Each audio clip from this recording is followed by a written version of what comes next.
Welcome to my top 5 favorite tabletop style war games. In this list, I'm going to list 5 war games that feel like you're playing a board game or feel like you're playing a tabletop board game or war game. Overall, this first one's going to be a bit controversial because it is Combat Mission Battle for Normandy, and a lot of people say you can play it in real time and it may not feel like a tabletop style, but I personally disagree with that, and I've seen several people reference it that it does feel like a tabletop, and it's almost like a direct representation of like a miniature war game brought into the digital landscape. So the one we're looking at right now is Combat Mission Battle for Normandy. This spans several battles. You have Battle for Normandy, Red Thunder, Black Sea, Afghanistan, and the Cold War. Each one is basically the same engine. You have WeGo, you have real-time strategy. But if you really want that tabletop style feel, then I highly suggest that you dive into the WeGo system. It allows you to make a lot of mistakes. You also need to deal with a lot of RNG within Combat Mission. You're trying to maximize where your units move, maximize lines of sight, and overall put enough fire downrange to maximize the enemy casualties. You're going to have a good time. There's on-call mortar strikes, weapons, off-map artillery, off-map airstrikes. It's got unmatched realistic physics and ballistics. All of that's like wonderful, and it creates like a really good tabletop style gameplay, and it really kind of brings you into that tabletop or board game style feel. Personally, it's one of my favorites. I play it pretty frequently. I stream it all the time. You're not going to have a bad time. There's a quick battle system. Overall, when I compare it to like Literal Commander or other tabletop style games I play, like Literal Commander and Ninjutsu, I believe what it's called. They do feel very similar. You're moving a lot of units on the battlefield. They're doing a lot of things. And when you play like Star Wars, what is it, Legion or Star Wars? Yeah, Legion. It's just good. It has a good tabletop style feel. I cannot disagree with it. And if you're really into miniatures or miniature wargaming, then you're going to find something to love here. I truly believe that. Overall, there's a game for whatever battle you want to go through. This one's actually really good. Battle for Normandy is by far one of the best ones to pick up. It's been around not quite the longest, but it does have the most DLC. So you can do Market Garden, and it just takes you through all kinds of battlefields. You can do Market Garden, there's a vehicle pack, there's the Commonwealth Forces, and there's a battle pack. And I believe they were actually working on a new DLC for Combat Mission Battle for Normandy, which I thought it was feature complete, but apparently there is a new World War II DLC. But it goes from the Allied D-Day landings, from Operation Overlord, all the way to the Cobra breakout in August, and that's been expanded upon. You're going to be fighting both Americans and the Germans, and there's 21 standalone scenarios and 67 vehicle types. It's a well put together tabletop. If you made it this far in the video, make sure you leave a like, comment, and subscribe. There's some awesome cinematic footage from Combat Mission Black Sea, by far one of the best modern war games. I was extremely harsh on this game when it first launched, and that's mostly because I didn't do a lot of wargaming or board gaming when it first came out, so I didn't really understand what it was trying to accomplish. This is Second Front, and it's probably one of the most faithful recreations of a tabletop game brought to the digital world. It's a World War II turn-based strategy game. It has 48 scenarios. They just released a massive DLC. I believe it's called Bully Beef. I've streamed it. And then there's over 40 infantry units, 216 tanks, guns, and vehicles, and it's a sandbox experience. It does come with a scenario editor and creator. You can actually upload them to the Steam Workshop. It's a relatively complete game. It has a good tabletop style feel. And if you like Advanced Squad Leader or you're just looking for that tabletop style feel, then you're going to find something to enjoy with Second Front. Personally, it took a while to grow on me, but like I said, I just didn't understand what it was going for. It's extremely in depth. It's a great simulation. I know there's a lot of fun things about it. You can turn your engines off, it improves your accuracy. There's some cool armor mechanics. Overall, there's like a reload mechanic, and it's just a great, honestly, good creation of a tabletop style game. Overall, there is a roadmap on it. They are going to be adding Berserk units, which I'm looking forward to. Partesians, I'm looking forward to. Mines, human waves, and inner factory walls. Plus, eventually, there will be off map artillery, so hopefully, we get that soon. Planes, and overall, the developer does have a lot of good ideas for this game, and I would like to see it grow and evolve over time. So I'm probably going to go from its biggest critic to one of its best advocates or most advocate for it. I do enjoy playing it from time to time, but that RNG does hit hard sometime, and sometimes it does feel like things are a little out of your control, or at least can feel out of your control at times. There are ways to reduce it, but if you truly enjoy like that tabletop style feel, then you're gonna really like this game. especially if you play like Advanced Squad Leader. I've really seen it referenced to that, and I hope that that's something you enjoy. I'm looking forward to the mines, honestly. Overall, I'm glad they added, I believe, the North African front. That's been a lot of fun to play through. I would like to see some cool scenarios uploaded to this team workshop. It takes place on the Western Front, the Eastern Front, and now the North African. So it's covering a lot of areas. The scenario editor is really in depth. The map builder is really in depth. The 48 scenarios are a lot of fun. They can get really, really long. There's a few campaigns as well. You can unlock all the scenarios. Unfortunately, there is a turn limit. And I know that kind of like bugs a lot of people when there's a turn limit to turn based games, but it's just something you'll have to contend with. Overall, that's how you conduct scoring. It's a fun game. I would like to see some improvements to the AI. It does have a competitive AI. Um, it's fun to play with. There's no multiplayer. Welcome to Headquarters World War II, a fast paced turn based strategy game where battlefield tactics and army management skills are important. This one's actually a bit unique. The tactical gameplay does have that tabletop style feel, but once you evolve or get out of the tactical battlefield, there's a bit of an army management simulator where you need to upgrade units, train them, and overall, it does add to the replayability of Headquarters World War II. There's currently 3 campaigns, I believe 9, 18, 27 missions. Overall, it gets away from like the hex style or the hex encounter style play and really puts like miniatures on the battlefield, and they operate within like a square. So you move like via tiles instead of hexes. It's actually a lot of fun. I mean, it takes place in can use the Germans, the US or the UK, and you can storm bunkers, occupy houses. It's a fun game. I want to see how it evolves over time. I would like to see a roadmap on what they plan on doing with it in the future.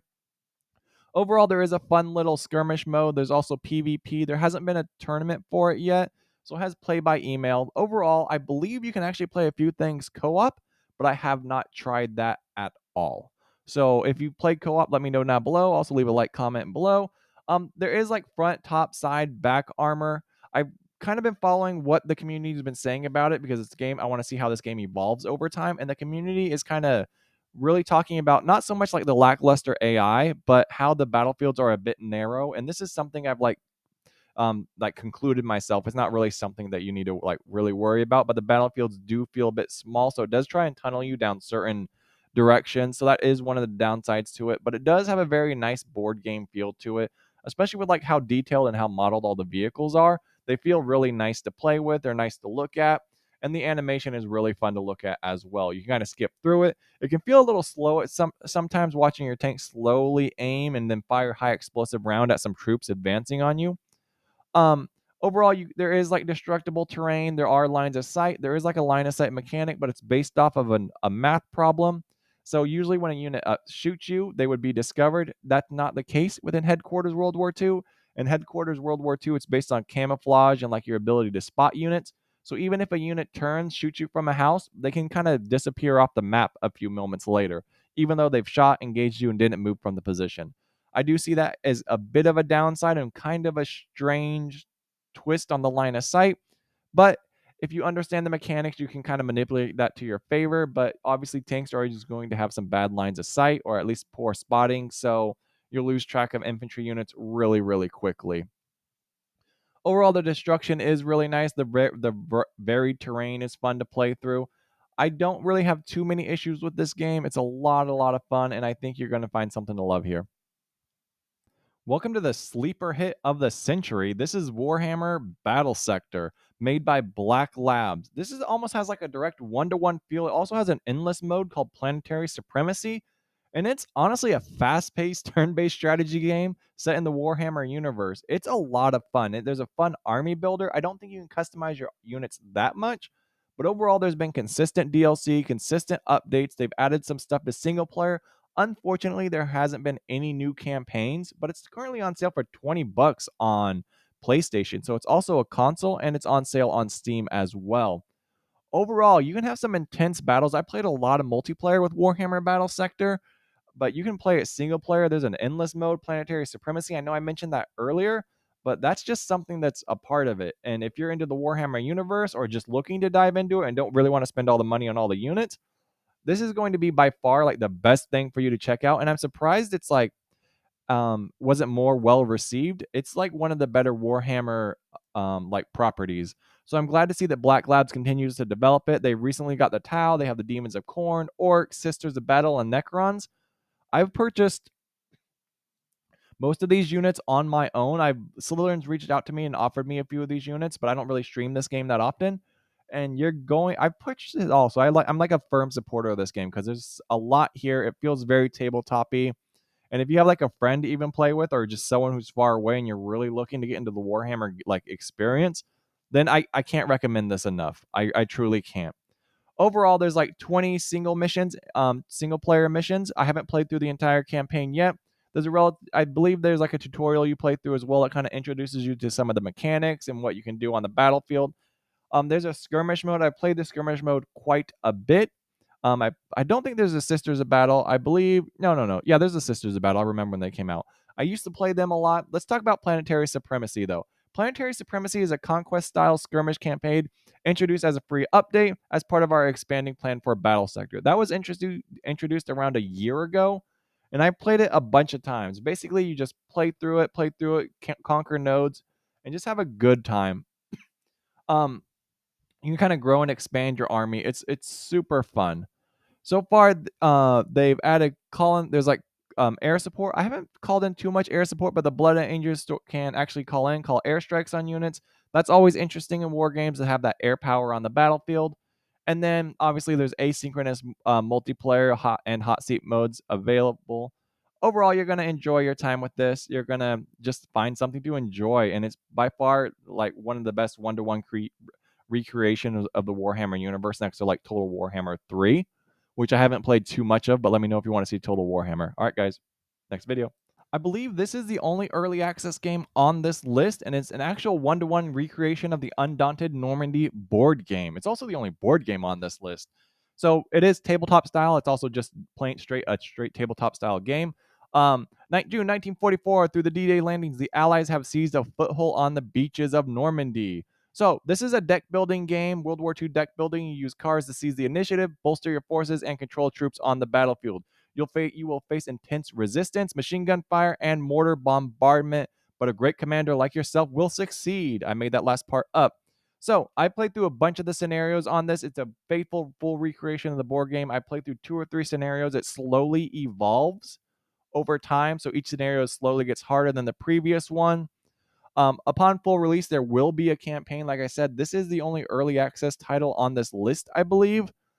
There is multiplayer, like cross-platform multiplayer or local hot seat. You can kind of learn the game through like a quick and edging tutorial, or engaging, not edging. Scenarios are rendered in full 3D units, so they actually did some 3D modeling. You can actually play this as like the top down, where you have like the little units on the battlefield, the cardboard circles, or you can play in full 3D. I don't think it's beautiful. I don't really agree with the Steam page, but I mean, at least 3D is there.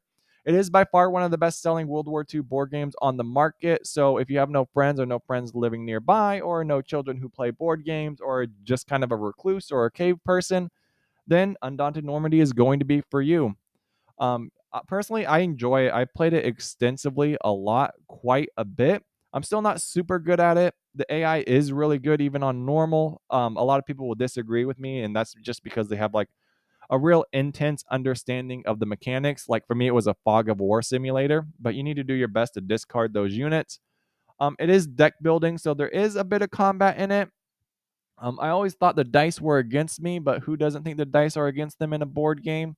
Um, Strong leadership can turn the tide of a battle. So managing your units, like so your squad leader cards, your commander cards can truly turn the tide of a battle.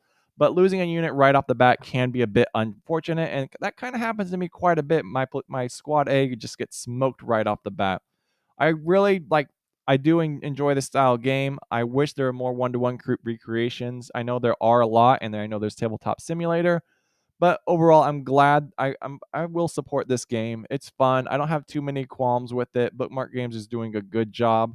And I hope to see the expansions, or at least like I believe there's like a Undaunted like Stalingrad coming, I believe. But that's a board game, so there's no single player for it. So if you're just looking to pick up an actual board game, this is going to be the game for you. So make sure you check it out, guys. $15.99 on Steam, early access. Peace. Like, comment, subscribe, share the video.